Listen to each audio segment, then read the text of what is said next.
Hello Trekkies and Trekkers, welcome to this amazing Star Trek podcast on Trek Tuesday. I'm your host Arinda and I'm recapping every 2 weeks an episode of Star Trek TNG. Today we recap the episode Captain's Holiday. But first a note of the host of this podcast. I am looking for a Trek friend who wants and have the time to recap every 2 weeks an episode of Star Trek with me. That also means I have decided to rename the podcast because Ghost Talking Trek was something from me and Amanda. The podcast will now only be available on YouTube or on Facebook group. If you are interested, please contact me. I would appreciate it if you like this video, subscribe to the channel and share it with your friends and family. And now for the plot of the episode. Strongly pressured by the crew of the Enterprise, Captain Picard reluctantly agrees to take a vacation on Risa, a pleasure planet. Shortly after he arrives, he is kissed by a woman he has never met in an attempt to fend off a Ferengi named Sofok.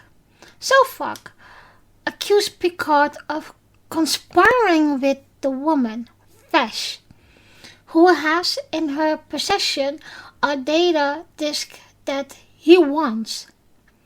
Picard has no interest in the quarrel and returns to his room to discover two Vorgons who identify themselves as time-traveling police agents from the 27th century, searching for a powerful weapon called the Tux Utat, capable of stopping the fusion reaction of a star.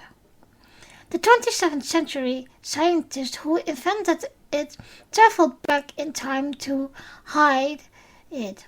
According to their historical records, Picard will locate this object on Risa. Picard confronts Fesh about the Tux Utat. She claims to be the former assistant of an archaeologist who discovered the location of the Utat, gave her the disk for safekeeping, and died. Picard and Fesh used the information on the disk to determine the Utat's hiding place. When they arrive at the location where the Utat is buried, the Vorgons appear to witness the discovery of the Utat. Sofok then arrives with a phaser rifle and has Picard and Fesh excavate the site at gunpoint for hours. However, the Utat is not there. The Vorgons leave, confused because this doesn't line up with their historical records. Sofok is this obsession, refused to believe that the Utat isn't there, throws away the rifle and starts digging while Fesh and Picard return to the resort. After their arrival, the Enterprise returns to pick up Picard. He catches Fesh attempting to sneak away from the resort and summarizes that she arrived days earlier, locating the Utat, and devised a ruse of fool Sofok into thinking that the Utat was lost. She reveals the hidden Utat and the Vorgons reappear demanding it. When Fesh suggests that the Vorgons may have ulterior motives, Picard has the Enterprise use the transporter to destroy it. The disappointed Vorgons reveal that Picard has acted just as their records said by destroying the Utat, admit defeat and leave. Fesh and Picard have a final intimate exchange before they say goodbye to each other. So I'm going to rewatch this episode. I hope you do too. And then I will be back to recap it. Stay tuned and don't go away. So I think this episode is one of the loved ones by fans, because we see for the first time that Picard is trying to relax, but also we got a little view of that he is very interested in archaeologists. And there are some of the episodes that is really on point with what he's like to do. And I believe his mentor called Galen, if I'm not correct, not the Galen of Dr. Crusher, but I can't remember his name now, but okay. So, in this episode, we're talking a lot about the Tux Utat and the Vorgons. Now, I must tell you that there is a whole story arc line about the Tux Utat. Like with, I don't know if it is really time travel shenanigans, but the person who, not Daniels, but I mean Kai Dino, who also is played in, or is seeing in Star Trek Enterprise. He has a big role in it. And so you are fighting against, as well as the Tolians, as the Vorgons. And it is nice to see that they made a whole story arc line in Star Trek Online about this. Because you can very, how I can say this, it's just recognizable, and you know where it's what they're talking about.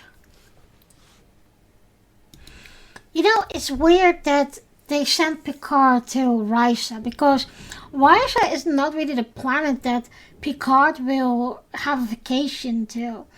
And we saw that when he went to back to his brother, he needed that one.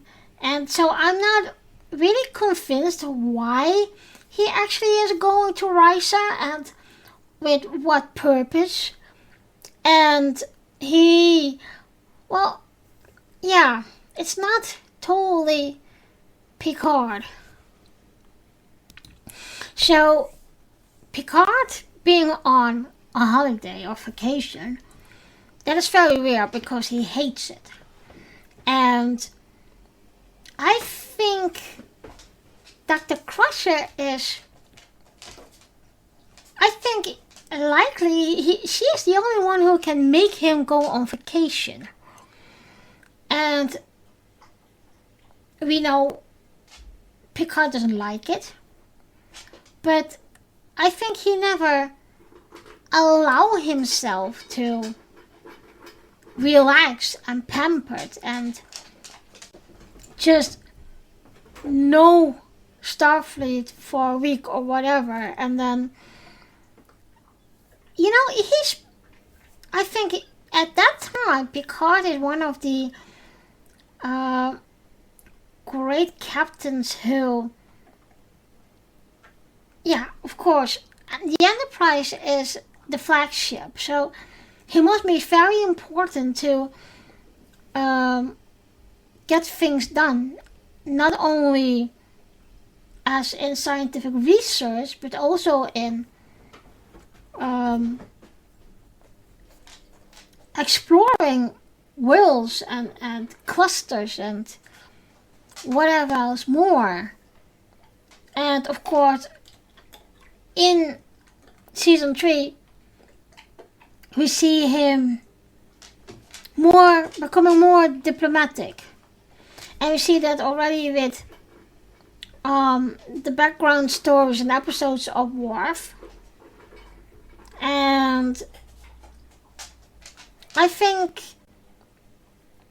that keeping him sane is an important job too, because he has to be everywhere. And what I remember in the next seasons is that how more far we are coming along with stories and episodes and in seasons, how more diplomatic Picard become. And sometimes it reminds me of how Spock get to work, cause he went from the Academy to, of course, Discovery, and then on the Enterprise on the Captain Kirk. He also became an ambassador for his people. And I don't know why the writers have thought about this of connecting Picard with the Klingon affairs. That can only not be with that Worf is one of his officers, but perhaps also that wasn't that the period that the Klingons had become allies for Starfleet, with Starfleet. So maybe because they want to explain more about the Klingons, they put Picard more as a diplomat between the Klingons and Starfleet and the rest of everyone. So, a funny moment in the turbo lift, Picard and Riker are going to the bridge, and Riker is enthusiastic that Picard is taking a leave. So he mentioned Risa, and we see that Picard is not really fun to hear what's on Risa to do.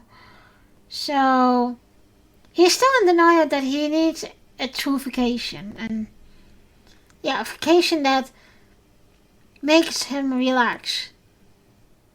Oh dear, the crew is really determined to get Picard off the ship, cause Picard mentioned that he needs to supervise the upgrades and repairs at Starbase 12.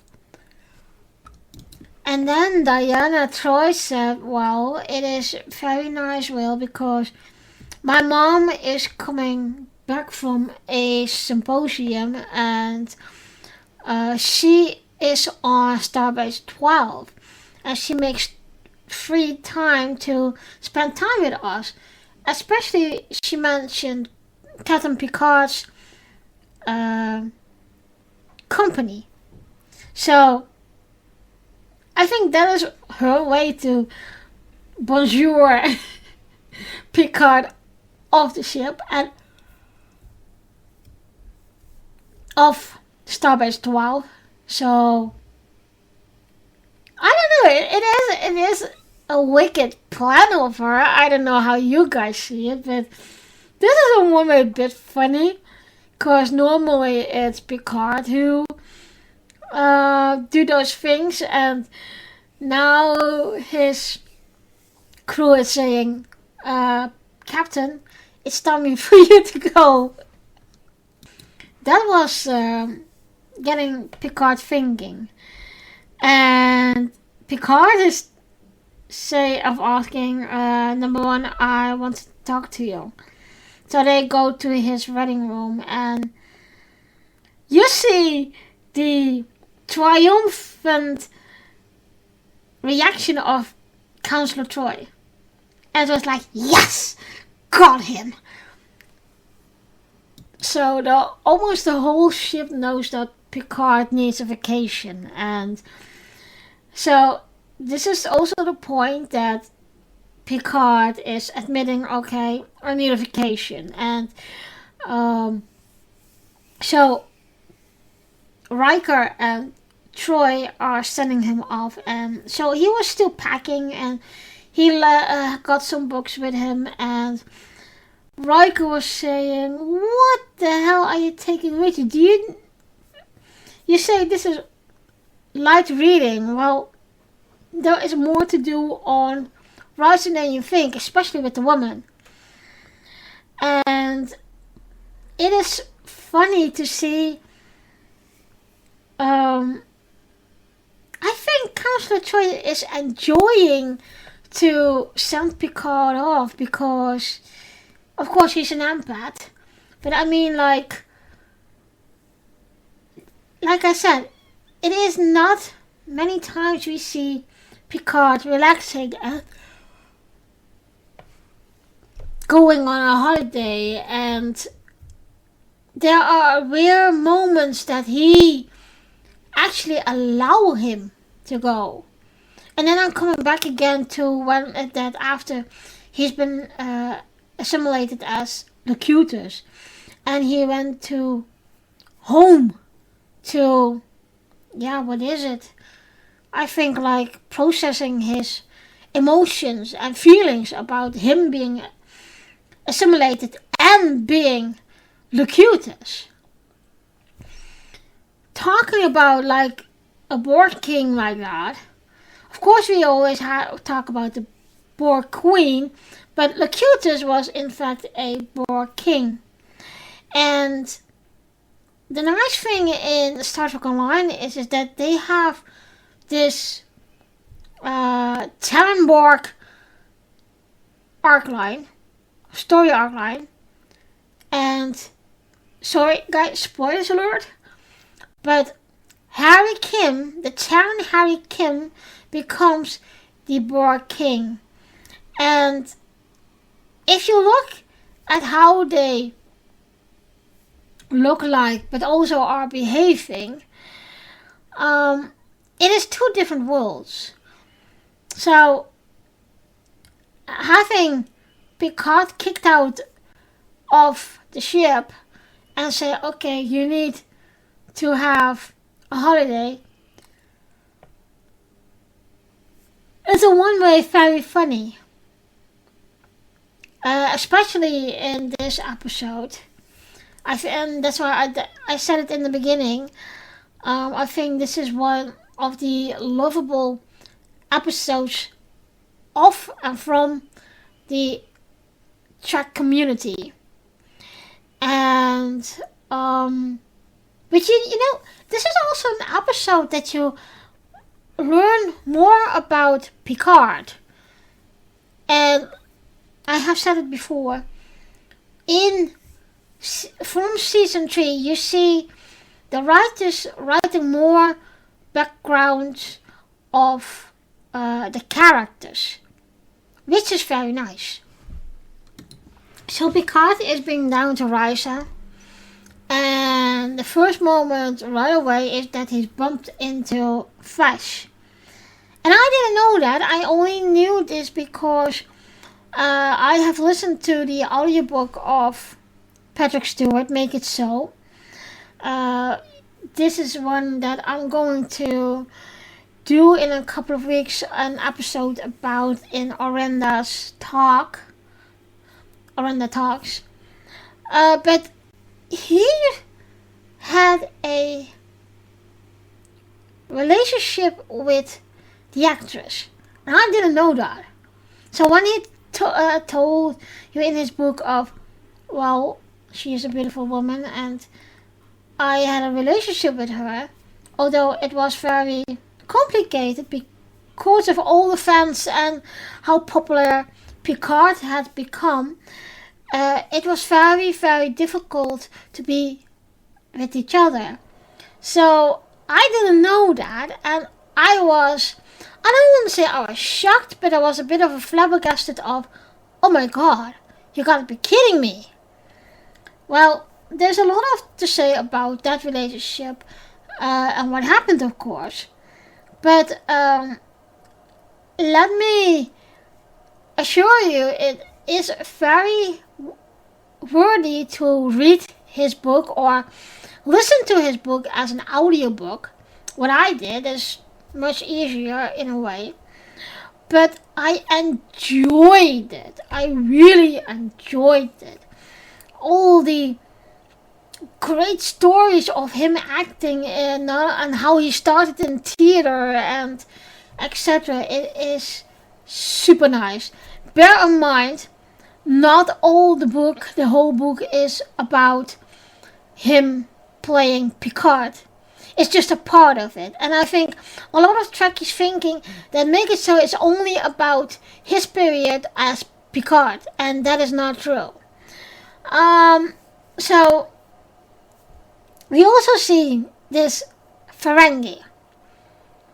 And I think this is the first time the Ferengi is better written and better formed as in physically.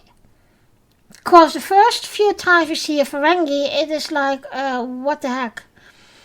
And I think this is also the blueprint for Quark and Rom and Nog on Deep Space Nine. This is very funny. Riker asks for a souvenir, and it is his little statue. But what Riker didn't tell Picard is that statue means like, okay, I'm available for love and sex. And so this whole situation that women are coming on to him is in one way very funny, but for him it is very annoying because he doesn't know what it means. So the Ferengi is accusing Picard of him working together with Fush, and he wants the disc immediately, and he is something or someone of the Ferengi species that not be messed with. But unfortunately, Captain Picard has been dealing with the Ferengis a long time more than he thinks, and he got the opportunity to tell the Ferengi to sod off, and at the moment that he tried to relax again, Fush is greeting him. I want to say one thing, that Speedy he is wearing is quite a thing. I think that is typically the 90s, I believe. So there is a lot of talk between Picard and the Ferengi and Fush, and then Picard is going to his cabin to get some privacy, and then the Vorgons are in his room, and they tell him that they have come from the 27th century, and they have been traveled for 300 years, traveled back in the past to find Picard. So the Vorgons tells Picard about the Tox Utat, and the stories are true. And they also talk about Kaidano, or Kaidano, if I have to say it in English. And that's the nice thing I talked also about Star Trek Online. This story arc line is so much what you can see what only in this episode is already, and they make a whole story arc line about it. What is nice. And well, it is very, I think this is not of course the first time that Star Trek has time travel shenanigans. But I mean, I'm not against it. It's not totally my thing, to be honest. But I think this makes the story about the Tux Utat very believable.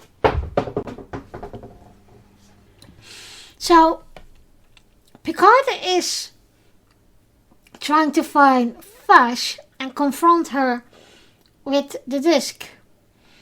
And she hides the disc from the Ferengi in Jean-Luc's pocket.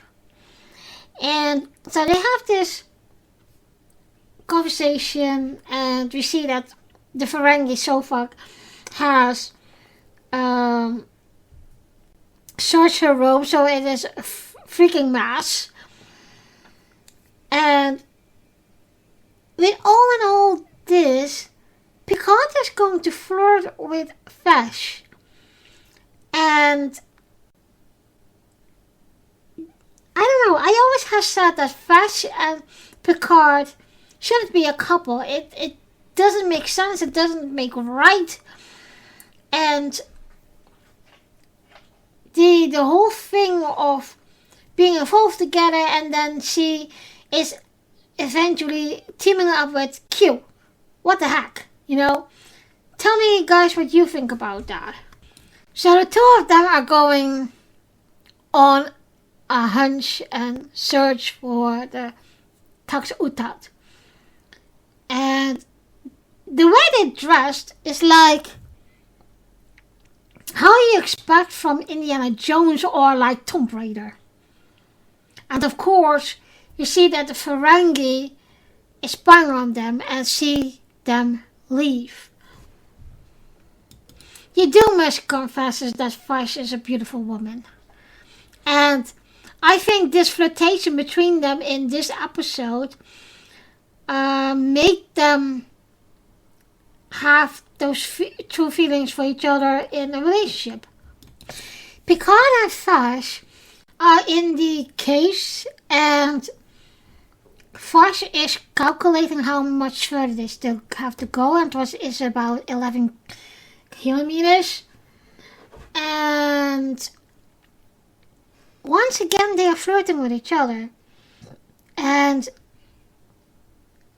I don't think his mind is to be judged as in the whole geologic thing to get the Tux Utat. And he knows the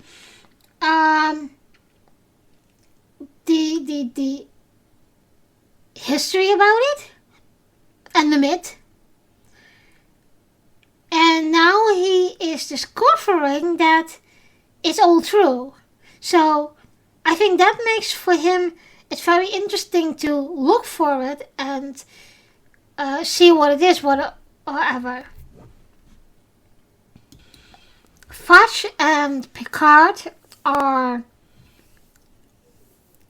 spending the night in the cave, and Vash confessed that she was not really honest with him, and so Picard isn't surprised about that. And I think everyone who gonna meet Vash, they will have the same reaction on that. I must say, the Ferengi so far is very annoying, super annoying.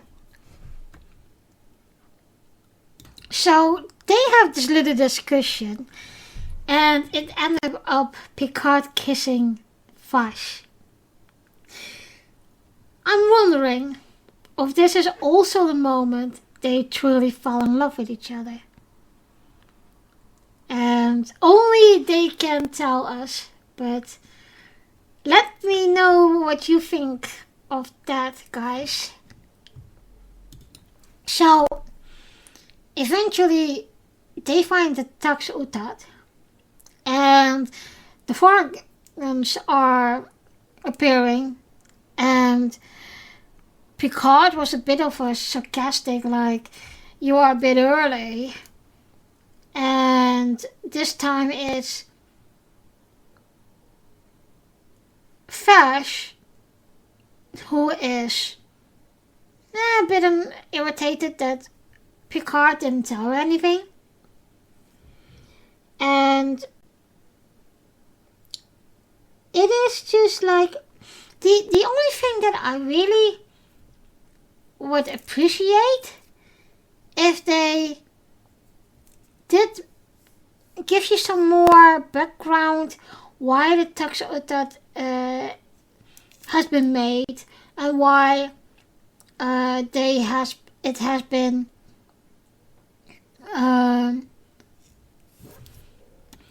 hiding in the 22nd century.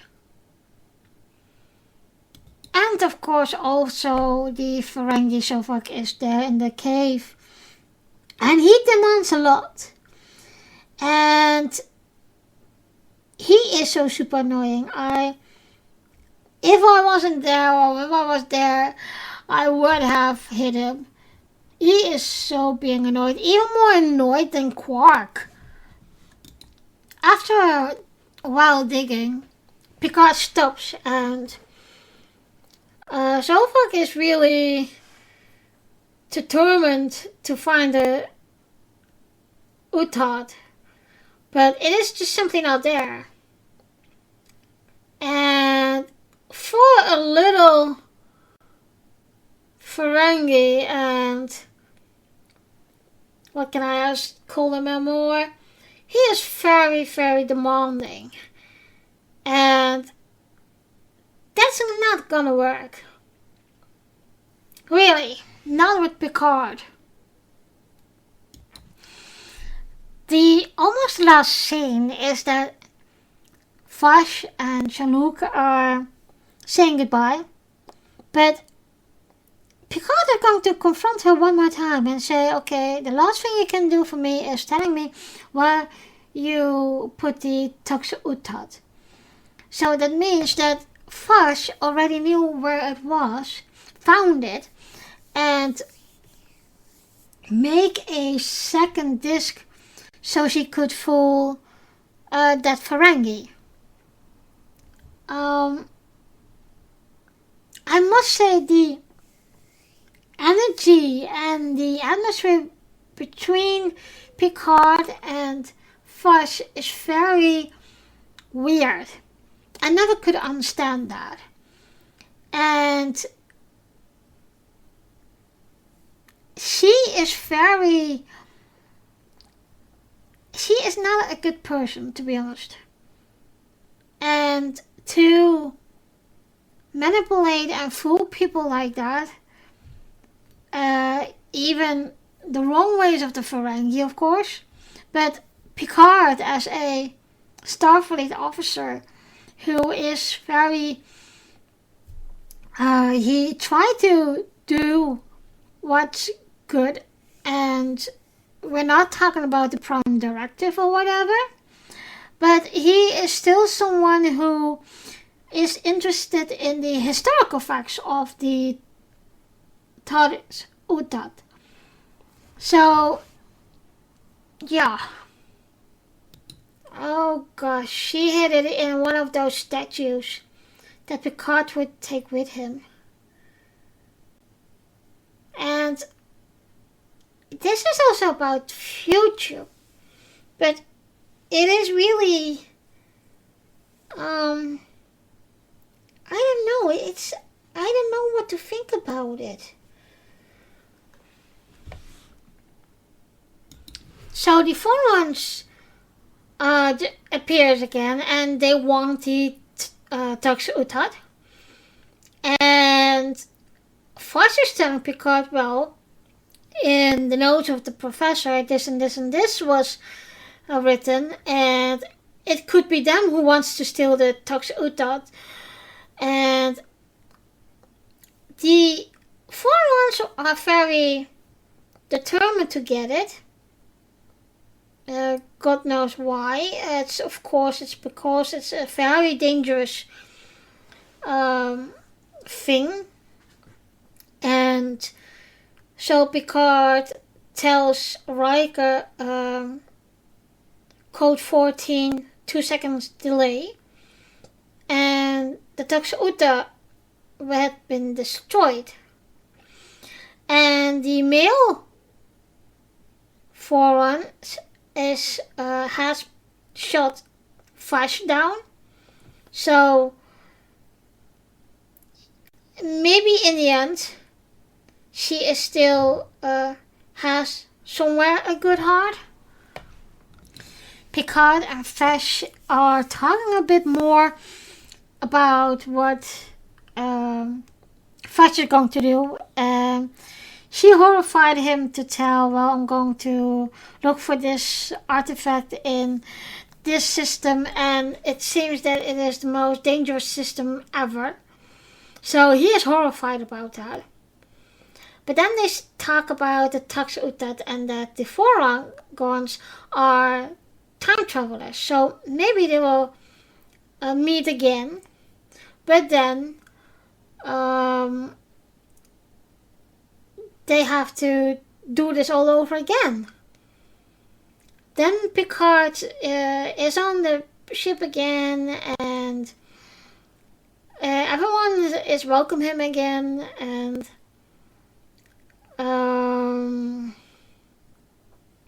he tells Riker, dude, about that little statue, we need to talk about that. And Riker was thinking, uh-oh, I'm in trouble. So Picard went to his reading room, and Counselor Troy asked him, did you have a nice holiday? And the only thing he said was, uh-huh. So everyone knows what that means, I think. And Riker was saying, I knew he would like it there. But it wasn't the rest Picard wanted. I think he is, at that moment he needed to